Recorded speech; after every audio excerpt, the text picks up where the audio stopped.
So happy to talk to my next guest because he's got a huge opportunity coming up here. Dana White's Contender Series, October 10th. He's going to be taking on Ramon Tavares. It's Cortavious Romious joining me here on the program for the very first time. Cortavious, how are you, man? I'm doing great, man. Feeling fantastic, you know. I can tell you got the mask on and everything. What prompted that? I know you're pumped up for this. Well, what prompted this? Because I'm coming in. I'm coming in this fight. I'm sorry. I'm coming in into this fight like a thief in the night, man. Like a Sancho through the back door. I'm taking everything they denied me and everything that they owed me. Okay. Well, we'll get into all that in a second here. We got to talk all about that. I want to open that whole thing up, but I got to tell our audience here that that you and I were supposed to do an interview a few weeks ago for LFA, and then here you are getting this opportunity. When did this all come together with you finding out you're going to be on Contender Series? I found out, I believe, about probably a week ago. Okay. Yeah, I found out about a week ago, and that's why as soon as I found out, that's why I messaged you, like, yo, so there's been a change of plans. I wasn't able to speak on it, but it ended up getting leaked out, and I was like, well, there it goes. Were you expecting this? I mean, your record's incredible. Obviously, you knew a big opportunity was ahead, but was this a bit of a surprise, or was it something you were expecting? Honestly, it was a surprise. You know, I was really tuned in for the LFA fight. So when I heard this, and I was just like, me? Me? Oh man, it felt too good to be true. You know, because it was like, man, I always just felt like I just wasn't doing enough to get noticed. You know, but hey, it's my time now. It absolutely is, man. Who's the first person you told? I know, again, you had to keep it under wraps, but who's the first person you told about the news? Because this is a big opportunity. The first person I told about the news was my father. Awesome. What was that conversation like? He was like, well, you know, you worked for this, so now it's time to go out here and take this opportunity, you know? So I was like, yeah, you're right. Yeah. You know, that's got to pump you up when dad's, you know, backing you and saying, hey man, you work for this, you got to go and get the contract now, you know? It felt great, man, because, you know, sometimes I used to feel like that they just didn't really, I always feel like they just didn't see like the amount of work that I was putting in just to even get this far in my career, you know, because just being a professional fighter, it's not easy. Yeah. You know, people on the outside, they only see your success when you get your hand raised, but they don't see the true story of like just the weight cuts and just how hard practice can be, the grind. You know, they don't see that. They just see you when you're getting your hand raised. So it felt good to just be like, wow, finally. Yeah, man. Good for you, man. I want to go all the way back. This is the first time you and I have had a chance to chat here. Where did this journey start for you? How did you get involved in combat sports?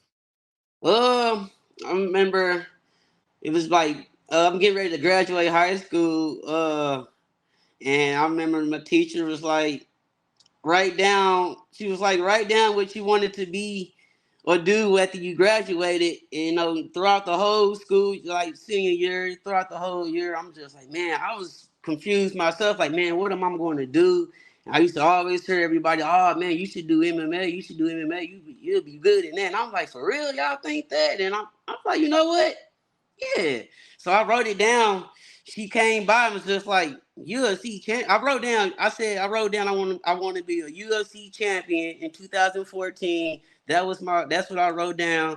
And she walked by and was like, you need to be more serious. And I looked at her, it's like, I am serious. Like, and you know, it was a little tough just trying to afford a gym to go to and just to even get started. You know, I remember I had asked my dad, like, hey, you think you can sign me up for martial arts? He was like, hell no, you want to do that? You need to do it yourself. So, you know, I got me a little job, started making a little money, and I found me a little gym, and I've been doing it ever since late 2014 up to now. Good for you, man. I'm proud of myself for just sticking through with my goal and dream, you know, because, hey, whoo, tough time. it's all worked out. When did you know that this was like actually like a career? Like, I know you mentioned back then this is something you wanted to pursue, but when did you know this was like coming to reality? Was it that first amateur fight? When did you know this is like, I got talent, I got to run with this? I say my first fight, it was a kickboxing match. That was a all out war. I think my guy came in like 10, 15 pounds overweight. We already drove like a couple hours out, and they was like, "Oh, you still want to fight?" And I was like, "I didn't lose all this weight." I was like, "Hell yeah, I'll fight him right now." So did that fight. It was a war, and and I was like, you know what? I think I am built for this, and kind of just been just kind of just kept it going after that, and like kept winning. And it was just like, wow, with the few skills that I did have, I was like, wow, I'm fucking shit up. It's like, oh, so man, it's just amazing to just be this far now in my career, and just like, wow, like hard work really does pay off, and I know this is only the beginning, so it's beautiful. What do you do for work aside from fighting? Man, when I got found out about the contender series, I let my job know because I gotta let them know, like, cause I'm going to be out of town. Man, they fired me that next day. What? Really? What were you doing? I was just doing a warehouse job, like labor type work, unloading trucks, driving a forklift, bailing, just basically like I felt like I had a gym membership. I was always just working. It sucks because I just finally got my own little spot. And to get found out that like I know I told them about all my upcoming fights. I told them about everything. I told them like, yo, I'm finna be fighting on the contender series. They and didn't really feel like they was happy about it. And I come to work the next day. They sat me down and handed me my check and was like, you terminated for having a poor attitude and poor productivity. I was like, I've been here for 2 years. So I didn't argue. I was like, well, I can really take this opportunity and focus on this fight. So I just felt like it was a blessing in disguise. It sucks Yeah, man. because I got all these bills coming up, so I'm gonna just keep a positive attitude. I feel good, man. I ain't gonna let that. I ain't gonna get discouraged by that. For sure. Just anything, use it as motivation, like you just said there. And, maybe they weren't ever in your corner anyhow. If they're willing to, Mhm. you get a big opportunity like this, they should be supporting you, if anything, right? I mean, it's good exposure for them. You could even mention them, I'm sure, in the story lead up, right? So it's crazy. You would think that, but I was Yeah. like, well, maybe they was just my haters. So Yeah. the non-believers. So it's It's all good. all All good. good. You're a fighter, man. You got this fight coming up here. Let's talk about Ramon Tavares. So obviously we know what happened with him on the show. He had the early stoppage against Siri Cedi. So I imagine there's going to be some people being like, okay, redemption story and all that. I'm sure you got a chance to take a glance at him. How do you feel like you match up against him stylistically? I looked him up. Pretty tough guy. Nothing but respect towards him. I'm glad that we both get to meet each other. I get it's a fight, but I mean, hey, who wants it more? And I was like, shit, man. I was like, I just feel like shit. He had his opportunity, man. Fuck that. It's my turn, and shit, I gotta take what's mine. Yeah. I've been busting ass, man.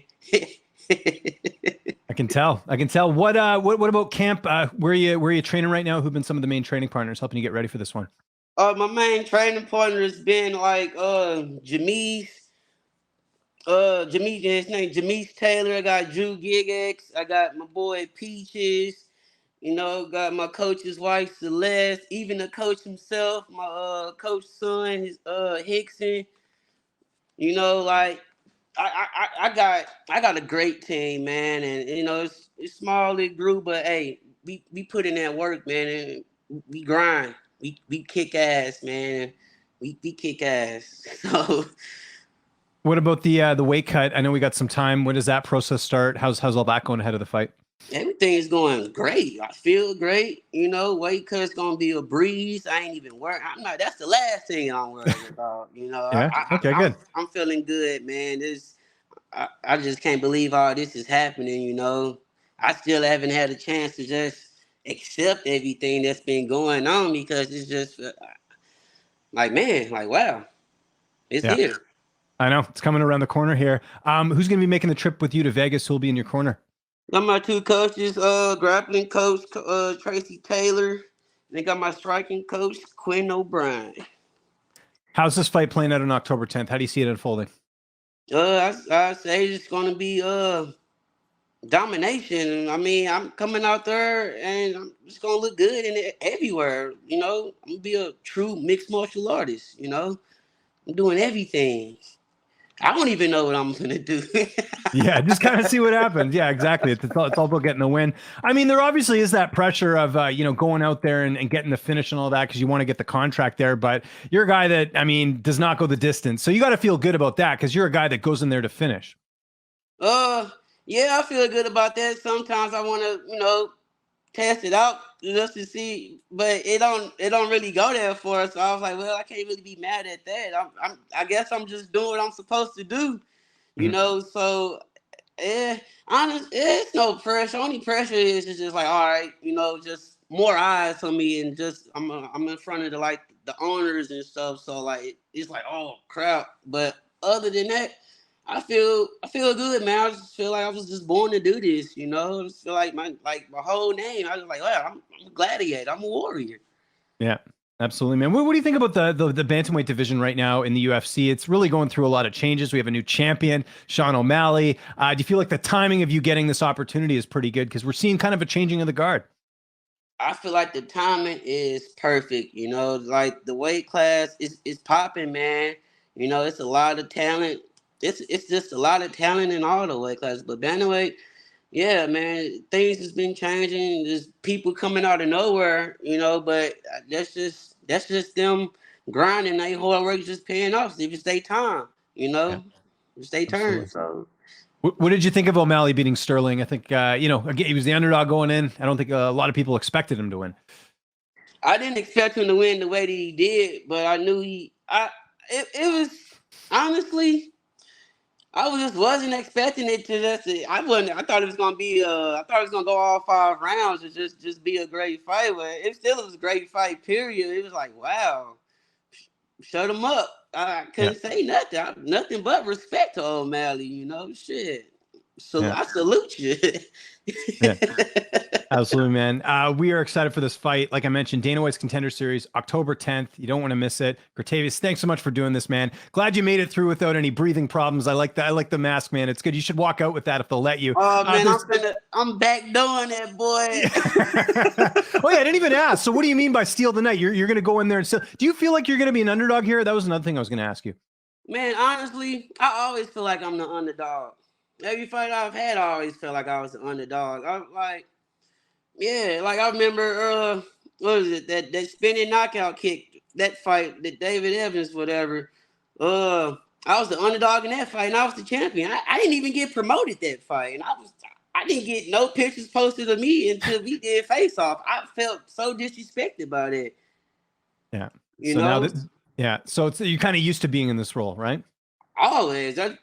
It feels great. Certainly does, man. Where can people get a hold of you on social media? And if you got any sponsors or shout outs, man, I'll give you the last word.